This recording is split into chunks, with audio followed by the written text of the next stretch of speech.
Sciatica spondylitis అన్ని రకాల వెన్నుపూస సమస్యలు, కీళ్ల వ్యాధుల సమస్యలకు 100% శాస్త్ర పరిష్కారం కొరకు నియోకేర్ హోమియోపతి. నమస్తే, నేను Keshav. Welcome to Suman TV. Tirumala Tirupati దేవస్థానాలంటే దేశవ్యాప్తంగానే కాదు, ప్రపంచవ్యాప్తంగా అందరి ఆసక్తి నెలకొని ఉంటుంది. కొత్త ప్రభుత్వం ఏర్పడిన తర్వాత తిరుమల ప్రక్షాళన అనేది ఒక ప్రత్యేక ఎజెండాగా మారిపోయినటువంటి నేపథ్యం. అక్కడ జేఈఓలుగా దశాబ్దాలుగా పాతుకుపోయిన వాళ్ళని కూడా బయటికి పంపించారు. అలానే కొత్త ఈఓ బాధ్యతలు స్వీకరించిన తర్వాత విజిలెన్స్ అండ్ ఎన్ఫోర్స్మెంట్కి మరింత బలం చేకూరినటువంటి పరిస్థితి ఉంది. ఇప్పుడు టీటీడీ చైర్మన్గా ఎవరు పదవిని అలంకరించబోతున్నారు అనేటువంటి చర్చ ఆసక్తికరంగా మారింది. పొలిటికల్ సర్కిల్స్లో చాలామంది ఆసక్తి చూపిస్తున్నారు ఈ పదవి కోసం. అయితే కూటమి పెద్దగా చంద్రబాబు నాయుడు ఎవరిని ఎంచుకుంటారు, అవకాశం ఎక్కువగా ఎవరికి ఉంది? ఈ అంశంపైన విశ్లేషణ చూద్దాం. మనతో పాటు చందు శ్రీనివాస్ గారు, పొలిటికల్ అనలిస్ట్ ఉన్నారు. చందు శ్రీనివాస్ గారు నమస్కారం అండి. టీటీడీ ఈఓ పోస్ట్ ఎలా భర్తీ చేస్తారో అనుకుంటే శ్యామలరావు గారిని తీసుకొచ్చి దింపారు అనూహ్యంగా. సో అక్కడ ఒక రకంగా పని మొదలైంది, సంస్కరణల పని. మొదటి రోజు నుంచే చంద్రబాబు నాయుడు గారు మొదటి పర్యటనలోనే చెప్పారు, ఇక్కడి నుంచే మొదలైంది ప్రక్షాళన అని. టీటీడీ ఈఓ అనేటువంటి పోస్ట్, ఈఓ తర్వాత చైర్మన్ అనేటువంటి పోస్ట్కి ఇంకా ఎక్కువ అటెన్షన్ ఉంటుంది.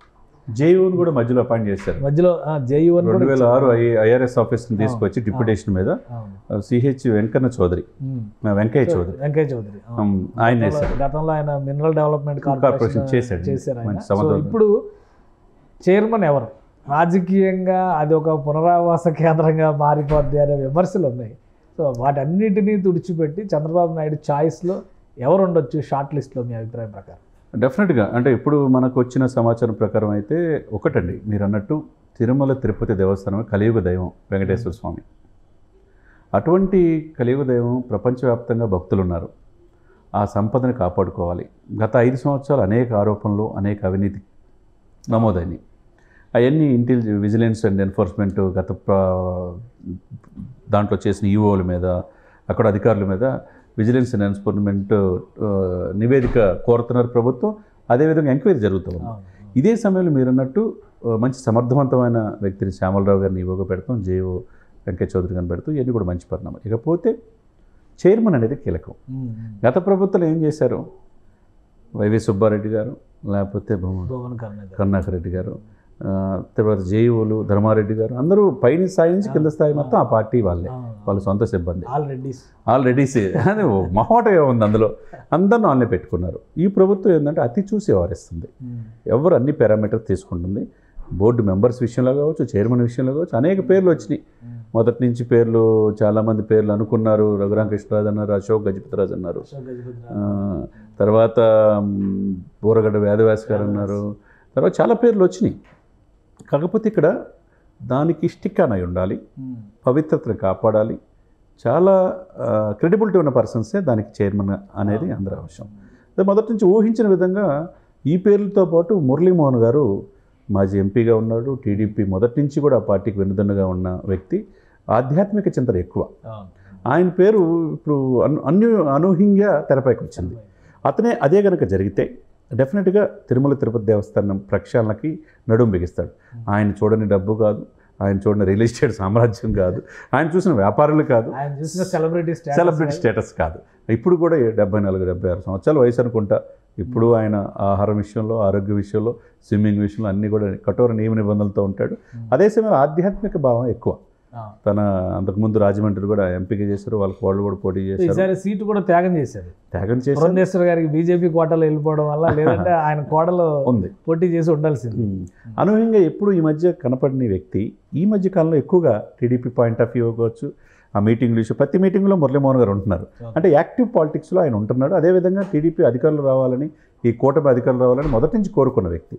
ఆధ్యాత్మిక పాయింట్ ఆఫ్ వ్యూ చూసుకుంటే మురళీమోహన్ గారు బెస్ట్ చాయిస్ అనేది చంద్రబాబు నాయుడు గారు అనుకుంటున్నట్టుగా లేటెస్ట్గా 2 రోజుల నుంచి పరిణామాలు జరుగుతున్నాయి.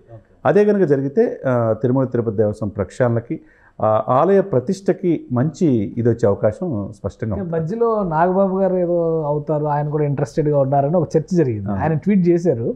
నేను అది రూమర్స్ మాత్రమే అన్నాడు. క్లారిటీ పవన్ కళ్యాణ్ గారు ఇచ్చారు. మా బ్రదర్ దాంట్లో లేరు, మా ఫ్యామిలీ ఎవరు అడగలేదు, దాంట్లో నాగబాబు గారు లేరని చెప్పి అన్నారు. నాగబాబు గారు రాజ్యసభకి వెళ్ళి ఏదో మినిస్టర్ అంటున్నారు. అది తప్పితే తిరుమల తిరుపతి దేవస్థానం జనసేన నుంచి లేదనేది అర్థమైపోయింది. ఓకే. ఇప్పుడు టీడీపీ టీడీపీ నుంచి చాయిస్ తీసుకున్నారు. చాయిస్ తీసుకుంటారు, సానుభూతి పరులకే ఉంటుంది. ఇకపోతే మిగతా బోర్డు మెంబర్స్లో 4-5 జనసేనకు కూడా వచ్చే అవకాశం ఉంటుంది. ఎందుకంటే ఏదైనా కానీ బోర్డు మెంబర్స్ లో అందరికి కాంబినేషన్ Common గా బీజేపీకి కూడా వస్తే, బీజేపీకి వస్తే, జనసేనకు వస్తే కొంతమంది ఇంటలెక్చువల్స్ కూడా అవకాశం ఇవ్వాలి. మిగతా రాష్ట్రాల్లో కూడా వాళ్ళకి ఇవ్వాలి. కోట ఉంటుంది.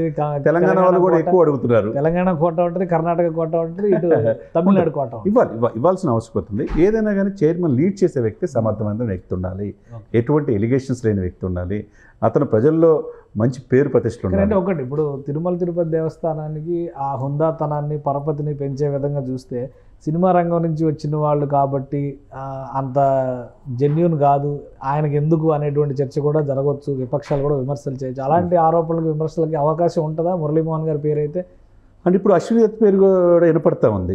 అశ్విని దత్ గారు అయితే ఇప్పుడు కల్కి సినిమాలు కావచ్చు 800 కోట్ల నుంచి 1000 కోట్లకి వెళ్ళింది కదా, ఆదాయ మార్గం ఆయన నిర్మాతకు ఎట్లా ఇస్తారని అనుకోవచ్చు. కానీ మురళీమోహన్ గారి విషయంలో ఏంటంటే ఎప్పుడు ఆధ్యాత్మిక పెద్దపేట వేస్తాడు, ఎంతో కొన్ని కోట్ల రూపాయలు దానం చేసి కూడా వేస్తాను. ఆయన మాల కూడా వెంకటేశ్వర మాల వేస్తాడు. ఆయన కుటుంబం ఆధ్యాత్మిక ఎప్పుడు ఉంటాడు కాబట్టి ఆయన మీద ఆ ఎలిగేషన్స్ వచ్చే అవకాశం లేదు. ఇకపోతే మీరు అన్నట్టు కనుమూరి బాపిరాజు గారు రాజకీయాల నుంచి వచ్చిన ఆయన వీర విధేయుడు వెంకటేశ్వర స్వామికి. అంతకుముందు ఆదికేశవ నాయుడు, పప్పల చలపతిరావు గారు చాలామంది చేసిన వ్యక్తులు కూడా వాళ్ళ వంతు వాళ్ళు సమర్థవంతంగా పరిపాలన చేయడానికి అవకాశం ఉన్నారు. గత ప్రభుత్వంలో 3 దశాబ్దాలు ఎప్పుడు లేని విధంగా గత 5 సంవత్సరాలనే ఈ చైర్మన్ విషయంలో, ఈ బోర్డు జేఈఓ విషయంలో, ఈఓ విషయంలో అనేక రకాల వివాదాలు వచ్చినాయి. ఎప్పుడు లేని విధంగా వచ్చింది. ఇది ప్రక్షాళన చేయాలి. నేను అందులో ఆయన నా పదవి తీసుకోకముందే తిరుమల వెళ్ళి ఇక్కడి నుంచే ప్రక్షాళనకు నాంది పలుకుతానని చెప్పాడు. కాబట్టి ప్రజలందరూ ఏం చేస్తున్నారు చంద్రబాబు నాయుడు గారు అనేది చూస్తారు. అదే సమయంలో వచ్చే వ్యక్తి ఇప్పుడు దాదాపు 1 మంత్ ఫాస్ట్గా నిర్ణయాలు తీసుకునే ఈ సమయంలో టీడీడీ చైర్మన్ ఎందుకు ఇంతవరకు తీసుకోలేదా అనేక పేర్లు వినపడుతున్నాయి. ఈ పేర్లు ఎవరు వస్తారు అనేది ప్రజల్లో కూడా ఒక రకమైన ఇది ఉంది, యాంగ్జైటీ ఉన్నది. సో అన్నీ పరిశీలించినాక కన్క్లూజన్ మురళీమోహన్ గారి దగ్గర ఆగుతుందని అనుకోవచ్చండి. అదే కనుక జరిగితే తిరుమల తిరుపతి దేవస్థానం ప్రక్షాళనకి ఆయన నడుము బిగిస్తాడు. ఆయన చూడని ఏమి లేవు, ఆయనకేం డబ్బు ఇవ్వలేదు, ఆధ్యాత్మిక చింతన ఎక్కువగా చూస్తున్నాడు. కాబట్టి మొదటి నుంచి విధేయుడిగా ఉన్నాడు పార్టీకి. ఎటువంటి కాంట్రవర్షియల్ కాని వ్యక్తి మురళీమోహన్ గారు అయితే కనుక తిరుమల దేవస్థానానికి తిరుమలకి మంచి రోజులు వచ్చే అవకాశం స్పష్టంగా ఉంటుంది. థ్యాంక్ యూ చంద్ర శ్రీనివాస్ గారు. ఇది టీటీడీ పైన ఫోకస్ పెట్టినటువంటి కూటమి ప్రభుత్వం టీటీడీ చైర్మన్ పోస్టింగ్ విషయంలో కూడా అనేక అంశాలను పరిశీలిస్తుంది. ఫైనల్గా మురళీమోహన్ గారికి ఉన్నటువంటి భక్తి తత్పరత, మరోవైపు నుంచి ఆయన సేవా దృక్పథం, ఈ 2 అంశాలను దృష్టిలో పెట్టుకొని షార్ట్ లిస్ట్లో ఫైనలిస్ట్గా మురళీమోహన్ గారు ఉండొచ్చు అనేది ఒక సమాచారం ఉందని చంద్ర శ్రీనివాస్ గారు అంటున్నారు. ఇది special discussion. Keep watching. Suman టీవీలో మీ పర్సనల్ అండ్ బిజినెస్ ప్రమోషన్స్ కోసం కింది నెంబర్కి కాంటాక్ట్ చేయండి.